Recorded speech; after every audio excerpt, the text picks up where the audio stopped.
Hey, 7th graders, Mr. Ayler here with another one of our flipped lessons. Now we're going to be talking about the social aspects of the North and South. What was it like for people living there? So you should have your notes out in front of you or on your OneDrive. As always, as you're watching your video, so you might be hearing some television in the background here, so I apologize. Um, as always, as you're watching your video, when the slide changes, hit pause, take your notes, press play, listen to the lecture. When the question pops up on Edpuzzle, use your notes, use what you listen to answer that question. Hopefully, you can get all of those answers right. Without further ado, let's dig into the social aspects differences of the North and the South.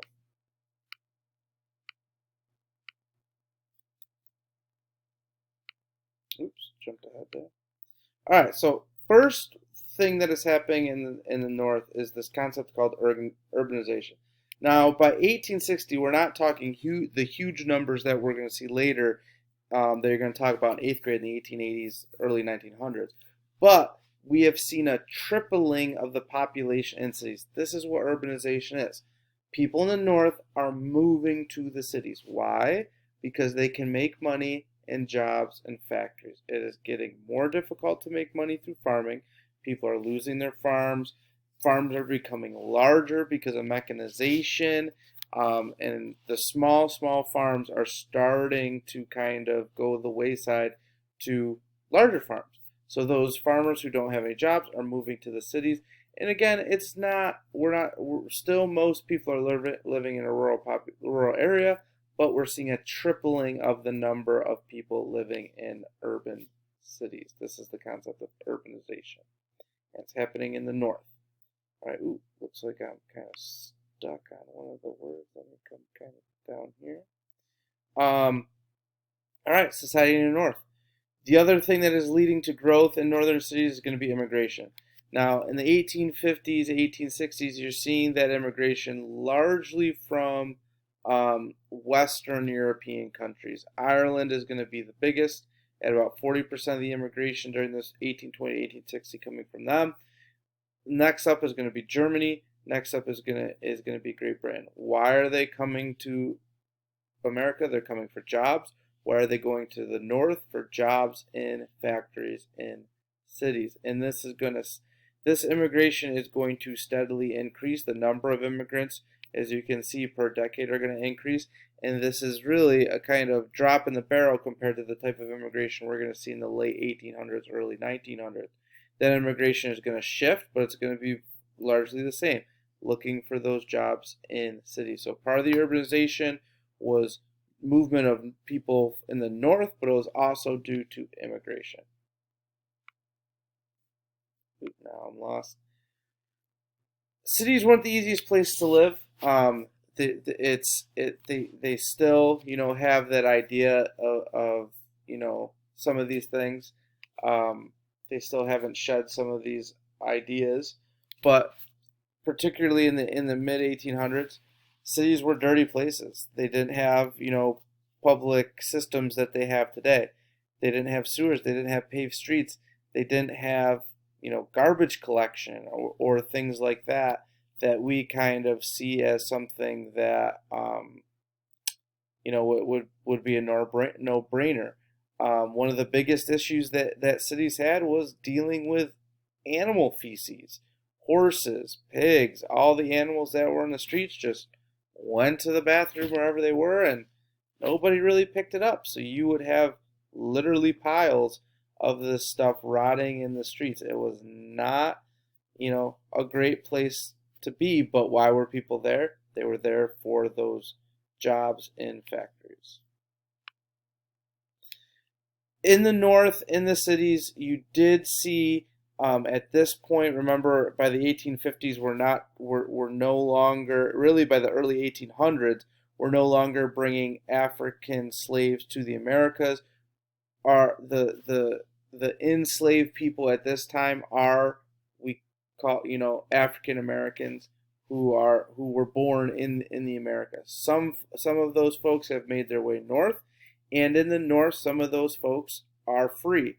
Most states have had beforehand, particularly in the North, had officially outlawed slavery. However, with Supreme Court decisions, Plessy versus Ferguson, um, slaves from other areas were still slaves if they traveled throughout the North.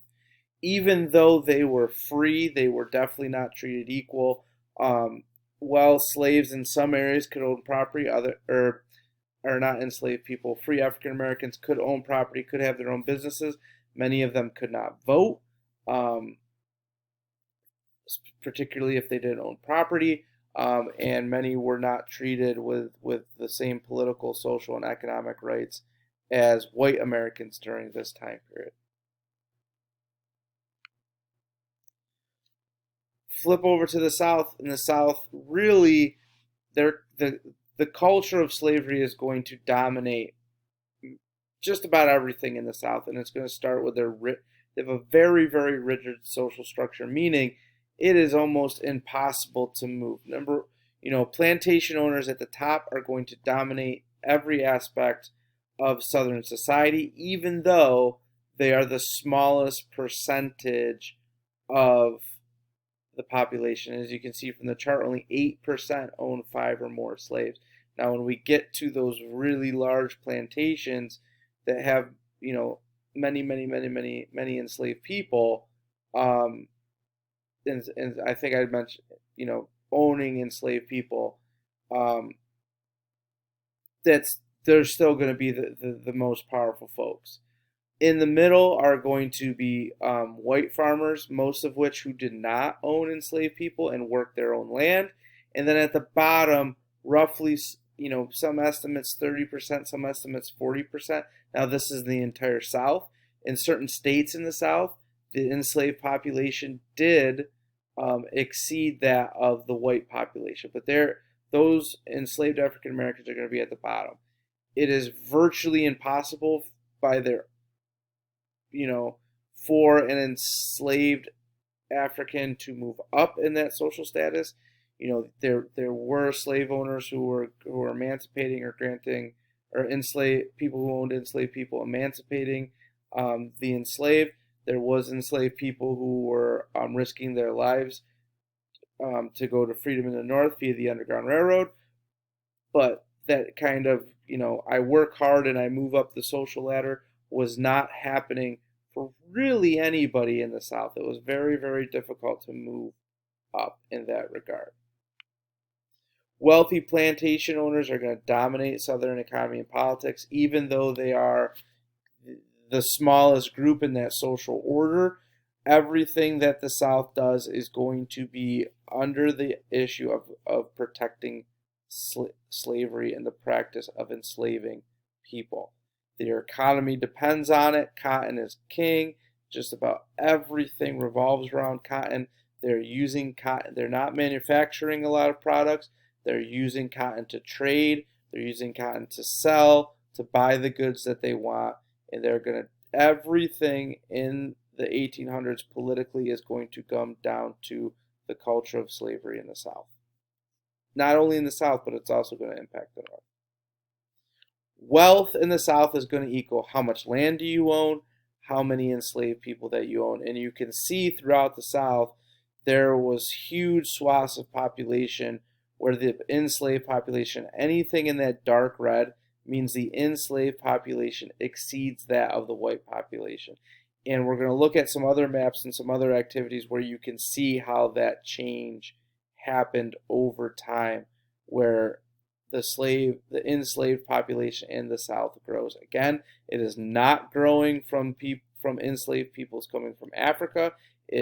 At this point in the 1800s, it is growing through the natural reproduction of enslaved people in the Americas. So that is when we get the term African American enslaved people.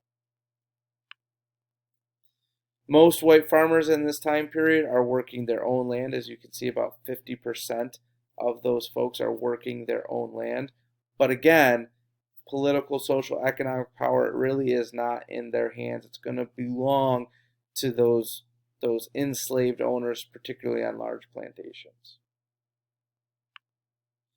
You are going to see some, I should this slide should say this a little bit differently.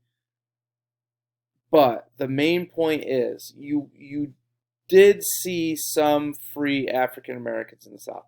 However, the vast majority of people in the South who were black were enslaved people. And the numbers, 98% at the high mark, low to mid 90s at the lowest estimates that I've seen, because this is going to calculate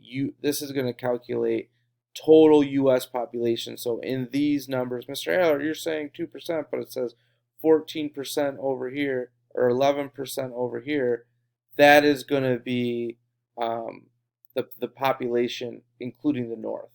So that was one of the biggest differences between the American version of slavery. 100% of American enslaved people were black. Some of them in the South and the North had gained their freedom through a variety of different means. However, if you were born, more than likely, you were born into slavery as an enslaved African American during this time period.